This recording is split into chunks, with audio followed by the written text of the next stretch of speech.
अगर दलित समाज का 97% बच्चा आज पढ़ ही नहीं रहा, 95% अति पिछड़ा समाज का बच्चा पढ़ ही नहीं रहा है, 93% मुसलमान समाज के लोग पढ़ ही नहीं रहे हैं, तो किस बेनिफिट की आप कि नौ सामंतवाद बन गया, जिसको समाजवाद का बेसिक डेफिनेशन नहीं पता। वो कहता है कि हम समाजवाद के पुरोधा, हमारे बाप दादा का समाजवाद है। अरे बाप, सबसे बड़ी बात समाजवाद में तो ये है कि वंशवाद नहीं होना चाहिए। क्या चीज वो लगता है आपको कि 35 वर्ष का सोशलिस्ट रूल और तकरीबन 20 वर्ष का नीतीश कुमार के रूल को आप सक्सेसफुली चुनौती दे सकते हैं? Why do you think? क्योंकि 10 वर्ष आप भी you are in the thick of the things. नहीं, देखिए, पहले है अपने आंकड़ों को ठीक कर लीजिए। यहाँ सोशलिस्ट रूल कब रहा है? समाजवाद की बात करने वाले लोग सत्ता में रहे। समाजवाद की यहाँ कभी राजनीति नहीं हुई है। उसका एक अपभ्रंश लालू जी ने शब्द जो प्रयोग किया वो है सामाजिक न्याय। समाजवाद और सामाजिक न्याय एक चीज नहीं है। समाजवाद तो समता मूलक समाज की बात करता है। ओके। सामाजिक न्याय का जो परिभाषा बिहार में गढ़ा गया, उसमें एक वर्ग को बताया गया शोषक और एक वर्ग को बताया गया शोषित, और सो कॉल्ड शोषित वर्गों की राजनीति शुरू हुई सामाजिक न्याय के नाम पर। तो इसका एक जो नुकसान है कि समाज को आपने टुकड़ों में बांट दिया। अब अगर आपने इसलिए बांटा कि आप कह रहे हैं कि शोषित वर्गों के भलाई के लिए, तो जो आंकड़े सामने आपके हमारे हैं, उन्हीं का सबसे प्रमाणिक आंकड़ा है जातीय जनगणना।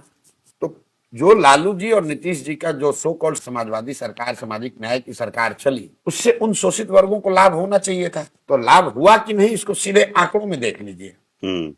1990 में लालू जी जब मुख्यमंत्री बने तो 80% जो बहुजन की बात होती है, शोषित वर्ग की 90% लोगों की बात होती है, तो 90% शोषित वर्गों के बिहार को देश का सबसे गरीब और पिछड़ा राज्य उसमें बताया गया। ठीक है। और लालू जी जब 15 वर्ष अपना सामाजिक न्याय का सब कुछ कर लिए, तो भी देश का सबसे गरीब और पिछड़ा राज्य बिहार ही रहा। और उसके बाद 20 वर्ष की नीतीश कुमार के सामाजिक न्याय संघ विकास के बाद भी देश का सबसे गरीब और पिछड़ा राज्य बिहार ही है। ये तो बिहार की बात हो गई कि पूरे राज्य की दशा नहीं सुधरी। अब उसमें शोषित वर्गों की दशा देख लीजिए। जातीय जनगणना हुई 2 वर्ष पहले।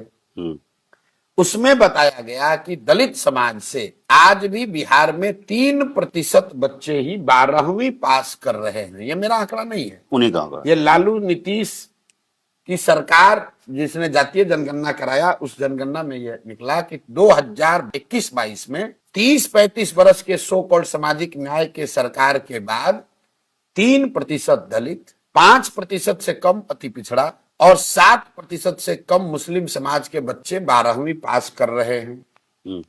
तो मेरे भाई, अगर आप 30 वर्ष सामाजिक न्याय के नाम पर आंदोलन किए, सरकार चलाए, और एक वर्ग को आपने बताया कि ये लोग शोषित हैं, उन वर्गों की का शासन तो रहा नहीं 30 वर्ष। 30 वर्ष सत्ता में कौन रहा? लालू और नीतीश। आपके शब्दों में समाजवाद के मानने वाले लोगों का। तो अगर दलित समाज का 97% बच्चा आज पढ़ ही नहीं रहा है, 95% अति पिछड़ा समाज का बच्चा पढ़ ही नहीं रहा है, 93% मुसलमान समाज के लोग पढ़ ही नहीं रहे हैं, तो किस बेनिफिट की आप बात कर रहे हैं? सबसे बड़ा इसका एक हथियार लोगों ने कहा आरक्षण। तो आप मुझे बता दीजिए कि जब आपका समाज 90%, 95% 12वीं नहीं पास करेगा, तो उसको आरक्षण का लाभ मिलेगा कैसे?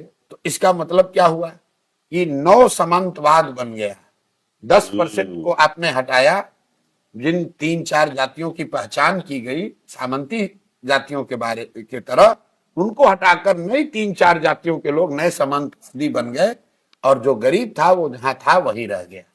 इसलिए हम लोग इस समाजवादी व्यवस्था हम मानते ही नहीं है, क्योंकि समता मूलक अगर समाज बन गया होता तब बिहार की ये दुर्दशा होती थोड़ी। इसलिए इसका विरोध है। तो आप क्या उसको ऑफर कर रहे हैं? इसको हम तो क्या ऑफर कर रहे हैं? विचारधारा के आधार पर जनसुराज ने कहा कि समता मूलक समाज अगर आपको बनाना है, तो नौकरियों में आरक्षण के साथ साथ संख्या के आधार पर राजनीति में भागीदारी, और उससे भी महत्वपूर्ण शिक्षा, जमीन और पूंजी में हिस्सेदारी। अगर बिहार में 15% लोग, 10 लाख बच्चे अगर 12वीं कर रहे हैं, तो उसमें दलितों की आबादी के हिसाब से 2 लाख बच्चे 12वीं पास करने चाहिए। अगर बिहार में 60% लोग भूमिहीन हैं, देश में वो औसत है 38%।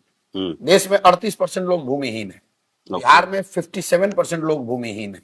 ओके। तो जब तक आप जमीन को लेकर मामला सुलझाइएगा नहीं, जब तक भूमि सुधार नहीं लागू होगा, कैसे कल्याण होगा, कैसे समतामूलक समाज की बात करेंगे। कुछ लोगों ने कहा भूमि सुधार का बात कीजिएगा तो सवर्ण नाराज हो जाएगा। बिल्कुल नहीं होगा। बिहार वो राज्य है जहां सवर्णों ने, भूमि धारकों ने, सिर्फ सवर्ण नहीं, जिनके पास भी जमीन थी, उन्होंने 1 लाख एकड़ से ज्यादा भूदान आंदोलन में लोगों ने स्वेच्छा से जमीन दिया विनोबा जी के आह्वान पर। आप मुझे बताइए वो 1 लाख, 1.25 लाख एकड़ जमीन आज कहां है, किसको मिली? उससे भूमिहीनता कम क्यों नहीं हुई? वो इसलिए कि बिहार में भूमिहीनों की संख्या बड़ी इसलिए नहीं है कि कुछ वर्गों के पास सारी जमीन है। भूमिहीनता इसलिए है कि बिहार में जमीनों का मालिकाना हक, 1/3 जमीन का मालिकाना हक डिस्प्यूटेड है। गर्मजरुआ, सरकारी गर्मजरुआ, खतियानी, मतलब इतने तरह के जमीन का विभेद है। और 1/3 जमीन में जो लिटिगेशन है ओनरशिप का, वो लिटिगेंट है सरकार। जमीन का मालिकाना हक अगर जमीन सुधार के जरिए, भूमि सुधार के जरिए लागू कर दिया जाए तो जो भूमि धारक है उनकी भी स्थिति बढ़िया होगी और जो भूमिहीन है उसको भी लाखों एकड़ जमीन मिल जाएगा। तो ये दूसरी बात कही। तीसरी बात मैंने कहा पूंजी में हिस्सेदारी, बैंकों से जो बिहार के स्तर पर हम लोग कह रहे हैं कि भाई 4 लाख 4.5 लाख करोड़ रुपया बैंक में बिहार के लोग जमा कर रहे हैं। बिहार के लोगों का हक है कम से कम 2,80,000 करोड़ रुपया बिहार के लोगों को लोन मिलना चाहिए। मिल रहा है 1,60,000 करोड़। लेकिन उस 1,60,000 करोड़ में भी अगर आप दलित अति पिछड़ा देखिएगा तो 5% से भी कम दलित अति पिछड़ा समाज के लोगों को घर बनाने के लिए, बिजनेस, रोजी रोजगार करने के लिए, पढ़ाई करने के लिए, खेती के लिए लोन मिल रहा है। तो भाई जब आपके पास पढ़ाई है नहीं, जमीन है नहीं और पूंजी है नहीं, तो आप गरीबी से निकलिएगा कैसे? किस समाजवाद की बात कर रहे हैं?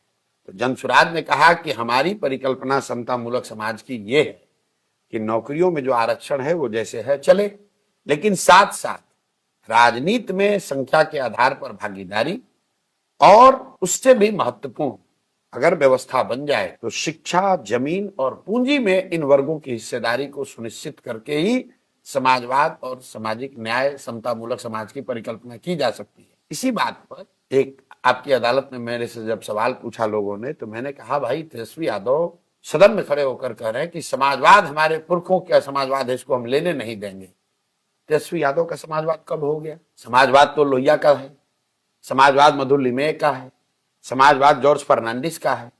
लालू यादव समाजवादी नेता कब से बन गए? आप मुझे बताइए। तेजस्वी यादव कब से समाजवादी नेता बन गए? ये तो 5 मिनट कैमरे पर आकर समाजवाद पर 5 मिनट ये पढ़ लिख कर भी पेपर में पढ़ नहीं सकते हैं ये लोग, कहता है समाजवाद के नेता है। आप लोग भी पत्रकार बंधु लोग, अरे पूछिए तो सर समाजवाद पर आपकी क्या सोच है, जरा बोलिए तो। 5 मिनट बोल तो दो भाई समाजवाद पर। जिसको समाजवाद का बेसिक डेफिनेशन नहीं पता है वो कहता है कि हम समाजवाद के पुरोधा हैं, हमारे बाप दादा का समाजवाद है। अरे बाप, सबसे बड़ी बात समाजवाद में तो यह है कि वंशवाद नहीं होना चाहिए। वो तो समाजवाद के मूल सिद्धांत के खिलाफ है। और तुम इसलिए नेता हो कि तुम लालू जी के लड़के हो और तुम समाजवाद की बात कर रहे हो।